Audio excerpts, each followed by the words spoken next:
এই বিল্লু, বিল্লু, এই যে উঠো, ক্যাট ফুড দেবো, উঠো বিল্লু, এই যে উঠো, আর ঘুমায় না, উঠো, বিকাল হয়ে গেছে। বিল্লু দেখো কেমনে ঘুমাইতেছে, উঠো উঠো বিল্লু, এই বিল্লু, বিল্লু,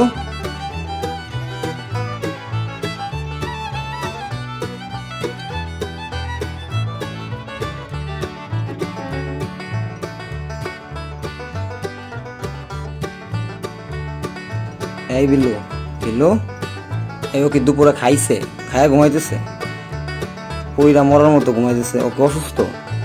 এই বিল্লু, বিল্লু, এই বিল্লু, বিল্লু, ওই যে সিম্বা আর হলো পুম্বা ক্যাট ফুড সব খেয়াল লাইলো, উঠো উঠো উঠো উঠো, তোমার বিয়ে করাম, উঠো, ওই নায়িকা নায়িকা নিয়ে আসতেছি, উঠো উঠো উঠো। এই যে বিল্লু চাইছে, বিল্লু চায়া লাইছে, বিল্লুর প্রেমিকার কথা শুন না, ঠিক আছে? এত অনুরাইতে পারি না, যখনই বিয়ার কথা কইছে তখনই ফালদা চাইছে।